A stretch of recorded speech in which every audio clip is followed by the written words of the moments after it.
আসসালামু আলাইকুম। প্রিয় দেশবাসী, আপনাদের সাথে আজকে আমি শিক্ষা বিষয়ে শেয়ার করতে যাচ্ছি। এই যে আমরা আমাদের ছেলেমেয়েদেরকে সেই প্লে থেকে শুরু করে মাস্টার্স পর্যন্ত যে লেখাপড়া করাচ্ছি বা আমাদের দেশের মানব সম্পদকে সেখানে ইংরেজি ভাষা সেটাকে বিষয় হিসেবে, যার দরুন আমরা অধিকাংশ ছেলেমেয়েরাই যদি অনার্স মাস্টার্স পাস করি তারপরেও ফ্রি হ্যান্ডেই বলুন বা সাধারণভাবে বলুন যে তুমি জীবনে এত কিছু লিখছো বা লেখাপড়া করছো অথবা এই সাবজেক্টটা A+ পেয়েছো, কেউ A গ্রেড পেয়েছে অর্থাৎ পাস করে আসছো, তাহলে তুমি এই একটা বিষয়ে মাত্র ১ পৃষ্ঠা বা ২ পৃষ্ঠা লেখো অথবা ২ মিনিট বা ৩ মিনিট বলো।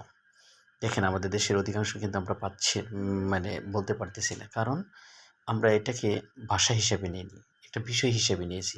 মুখস্থ বিদ্যা বা কারো তার দেখে লিখে অথবা অন্য যে কোনোভাবে সুযোগভাবে যে আমাদের শুধু পাস করতে হবে এই বিষয়ে, যার দরুন এত বড় একটা ডিগ্রি অর্জন করেও আমরা অধিকাংশ ছেলেমেয়েরা পারতেছি না। শুধু পূর্ণাঙ্গ বিশ্ববিদ্যালয় যেগুলো আছে এবং বেসরকারি বিশ্ববিদ্যালয়গুলোও এদিকে অনেক অ্যাডভান্স, কারণ তারা তাদের যে পাঠ্যক্রম একাডেমিক সব কিছুই তারা ইংরেজিতে পড়ায়, এদিকে তারা অনেক এগিয়ে আছে। কিন্তু এই যে আমাদের ন্যাশনাল ইউনিভার্সিটি, বিশেষ করে জাতীয় বিশ্ববিদ্যালয়, সেখানে প্রায় বাংলাদেশের ৫০ থেকে ৬০% ছেলেমেয়েরা লেখাপড়া করে। এদের ক্ষেত্রে এরা কিন্তু দেশের সম্পদ, যাই বলি। দুঃখ করে যে সমাজ প্রতিবন্ধী যারা আছে, এরা শুধু বাপ মায়ের বোঝা না, তা না কিন্তু এ দেশেরও বোঝা। এটা আমাদের বুঝতে হবে। যদিও সৃষ্টিকর্তা বা পরিবেশের কারণে বা অন্যান্য সমস্যার কারণে এটা হয়েছে, কিন্তু এটা কিন্তু আমাদের দেশের বোঝা। এটা আমাদেরকে মেনে নিতে হবে। ঠিক আমরাও আমাদের এই ছেলেমেয়েদেরকে কিন্তু আমরা দোষ দিতে পারি না। আমরা এক্ষেত্রে দোষ দিব আমাদের যারা নীতি নির্ধারক, যারা দেশে শিক্ষাক্ষেত্রের জন্য যারা অগ্রগামী পথিক বা সরকার বা এ দেশ যাদেরকে উচ্চ বেতন দিয়ে সুযোগ সুবিধা দিয়ে রেখেছে। আমি দুঃখ করে বলি মাঝে মাঝে যে পৃথিবীতে অনেক দেশ আছে অনেকভাবে এগিয়ে যাচ্ছে। আমাদের দেশে কি এই ৫৪-৫৫ বছর স্বাধীনতার ভোগ করেও শত চিন্তাবিদ, শিক্ষাবিদ, দেশপ্রেমিক জন্ম নিল না?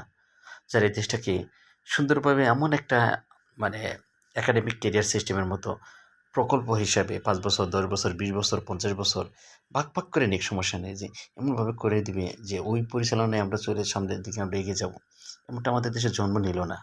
এটা বিধাতাই ভালো জানে কিসের জন্য নিচ্ছে না, বা যারা এত মেধাবী, এত তোখার বিশ্বের বিভিন্ন দেশে অবদান রাখতেছে, তারা এই দেশের জন্য বা এই ১৭ কোটি বা ১৫ কোটি, ১৪ কোটি যাই ছিল বা এখনও আছে, তাদের জন্য কিছুই চিন্তা করতেছে না।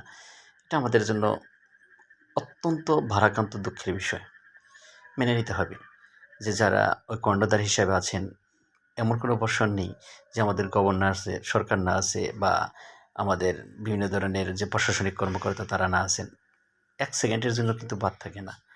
কন্টিনিউয়াসলি ২৪ ঘন্টা, মাস, বছর, যুগের পর যুগ কিন্তু সবাই চলতেছে। তারা সবাই অনেক বুদ্ধিমান, অনেক কঠোর পরিশ্রমী। তাহলে কেন আমাদের দেশে বিশেষ করে ইংরেজি, আরবি অথবা জাপানিজ অথবা চাইনিজ দু একটা ভাষাকে ভাষা হিসাবে আমাদের সাথে ইনক্লুড এখনও করতে পারতেছে না? প্রযুক্তির সকল কিছুই যদি আপনি তাকান বিশ্বের দিকে, বেশিরভাগ ক্ষেত্রে ইংরেজিতে চাইনিজরা বা ইউরোপ কান্ট্রির কয়েকটা দেশ দখল করে আছে। সাথে আমাদের দেশের জাপানটা একটু গেছে, আলহামদুলিল্লাহ, পাশের দেশ জাপান গিয়েছে। কিন্তু তারা বেশিরভাগ ক্ষেত্রে কিন্তু এটা ইংরেজিতে মানে ইউজ করতে অভ্যস্ত, বা যাই কিছু বলুন, একটা কম্পিউটার নিয়ে বসবেন, আপনি নেট জগতে যাবেন, যত গুরুত্বপূর্ণ জিনিস আছে সব কিছু ইংরেজিতে। তাহলে আমরা কি পারি না আমাদের দেশটাকে আরও সুন্দর করে সাজিয়ে রাখতে? শুধুই মুখস্থ বিদ্যা না, এই যে এই মুখস্থ না যে শূন্যস্থান লিখলো, কেউ প্রিপোজিশন লিখলো, কেউ বা কোনটা নাউন প্রোনাউন আইডেন্টিফিকেশন, অথবা শুধু একটা দুটো প্যারাগ্রাফ না, ফ্রি হ্যান্ডে কিছু থাকবে। তারপর কিছু কি বলবো আমি, এক ধরনের এসএ সিস্টেমে, কম্পোজিশন সিস্টেমে থাকবে। তারপর প্রতিটা বৎসরই তাদের, বিশেষ করে এসএসসি লেভেলের পর থেকে আমাদের শিক্ষাটা এমন হওয়া উচিত যে ইংলিশ বেস অথবা অন্য দেশের কিছু ভাষার সংযুক্তকরণ, যাতে ছেলেমেয়েরা ছোটোকালে একটু বেশি পারে, মানে কম কম করে পড়ে যায়, পরে এসএসসি লেভেলের পর বিশেষ করে ইংরেজিটা সারা বিশ্বের মধ্যে যেহেতু সেকেন্ডারি ল্যাঙ্গুয়েজ হিসেবে স্বীকৃত, এমনভাবে এটাকে ইনক্লুড করা উচিত প্রতি বছরই একটা দুইটা করে সাবজেক্ট কন্টিনিউয়াসলি এমনভাবে রাখা উচিত। বা আমাদের যে অনার্স বিশেষ করে ডিগ্রি পড়ানো হয়, এখানে অনেকগুলো সাবজেক্টই ইংরেজিতে ইনক্লুড করা উচিত। তারপর বলবেন যে পারবে না, দেশের ছেলেমেয়েরা দুর্বল। আমাদের তত শিক্ষার দরকার নেই, ইন্টারমিডিয়েট পর্যন্ত পড়লে এনাফ। আমাদের এত দরকার নেই। 10-20% ছেলেমেয়েরা গভীরভাবে জ্ঞান অর্জন করে বেরিয়ে যেতে পারলেই এদেশের প্রশাসন বা বিশ্বের অন্যান্য দেশে যাইতে গুরুত্বপূর্ণ ভূমিকা পালন করতে পারবে। বেশি না, 20% যদি বের হয় আমাদের দেশে যে শিক্ষা, বিশেষ করে প্রাইমারি স্কুলের দিকে যদি তাকায়, 25 থেকে 30 লাখ 32 লাখ ছেলে মেয়ে পরীক্ষা দেয়, সেখানে যদি 20%ও বের হয়, আলহামদুলিল্লাহ, আশা রাখি লাখের উপরে চলে যাবে। এই হায়ার লেভেলে যে 1 লাখ করে প্রতি বছর বের হলে 10-20 বছরে আমাদের দেশটাকে সুন্দর করে সাজানো যাবে। যেমন আমরা যদি সংসদ সদস্যের দিকে তাকাই, মাত্র 300 জন, আর সংরক্ষিত 50 জন, 350। আমরা ডিসির দিকে যদি তাকাই, মাত্র 60 জন, 64 জন, 61 জন, 64 জন। এমনি আমরা যদি পুলিশ সুপারের দিকে তাকাও, তাও সেই একই। আমরা যদি মেয়রের দিকে তাকাই, মাত্র কয়েকশো, 300-400। আমরা যদি নির্বাহী কর্মকর্তা, এটিও টিএনও এই বলি গেল, মানে অর্থাৎ যে কোনো প্রধান প্রশাসনিক কর্মকর্তা বলি, সর্বোচ্চ 2-4-5-10 হাজারের মধ্যে সীমাবদ্ধ। তাহলে কেন আমরা এতগুলো এইভাবে শুধু যেগুলো শিক্ষক আছেন তাদেরকে প্রশিক্ষণ দেওয়া হোক, প্রথম 2-1 বছর হয়তো বা একটু মানে কি বলবো, যে একাডেমিক আমরা যে পাঠ পরিক্রমা বলবো, সিলেবাস বলবো, সেটা তুলনামূলক একটু কম দিয়ে আস্তে আস্তে বাড়ানো হোক, যাতে আমাদের জাতিটা একটু সামনের দিকে আপডেট হয়। ক্লাস 1 থেকেই শুরু করুক। এখন 25 সাল, সামনে 26 সাল আসতেছে, 27 সাল আসতেছে, এখান থেকে এমনভাবে সামনের দিকে এগিয়ে নিয়ে যাওয়া হোক যে একটা জাতির যে একটা অংশ, যেমন এসএসসি লেভেলে আমি একদম বেশি যদি কঠিন দিই তাহলে সমস্যা হবে, ইন্টারমিডিয়েট দিলে কঠিন সমস্যা হবে, অনার্সে দিলে সমস্যা হবে। আমরা অনার্সে একটু দিই, ইন্টারমিডিয়েট দিই, এসএসসি লেভেলে একটু দিয়ে এটাকে 100% করি। বিশেষ করে এসএসসি পর্যন্ত আমাদের ছেলেমেয়েটা পড়ুক, সমস্যা নেই। কিন্তু এসএসসির পরে থেকে এমনভাবে আমাদের করা উচিত যে বের হবে সে ব্রিলিয়ান্ট।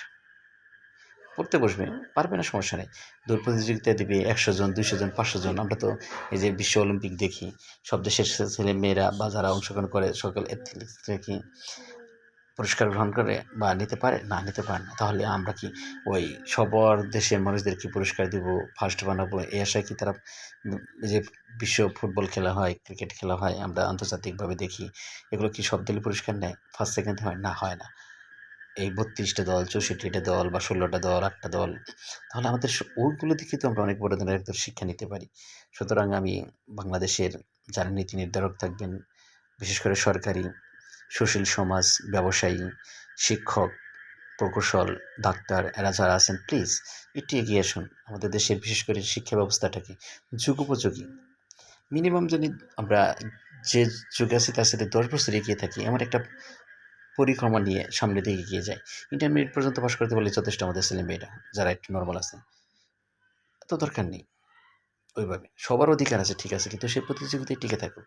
আমার প্রত্যাশা, আমি একজন সাধারণ নাগরিক হিসেবে আমি সবার প্রতি এই আহ্বানটা রাখলাম যে বিশেষ করে বিশ্বের 2-1টা দেশের যে ভাষা, বিশ্বের ইংরেজি, চাইনিজ, ফ্রেঞ্চ বা জাতিসংঘের যে 6টা ভাষা, এগুলো যদি আরবি সহ যদি আমাদেরকে সামনের দিকে এগিয়ে নিয়ে যায়, অবশ্যই আমরা মনে করি অবশ্যই আমাদের জাতিটা সামনের দিকে অনেক দূর পর্যন্ত এগিয়ে যাবে। আপনারা ভেবে দেখবেন, বিশেষ করে দেশের নীতি নির্ধারক যারা আছেন, শিক্ষার সাথে জড়িত যারা আছেন, দেশ শাসন এর সাথে যারা পরিচালিত আছেন, সরকারি কর্মকর্তা বা অন্যান্য সংশ্লিষ্ট ব্যক্তিরা সবাই মিলে এগিয়ে আসবেন, এটাই আমার প্রত্যাশা। সবাই ভালো থাকুন, সুস্থ থাকুন।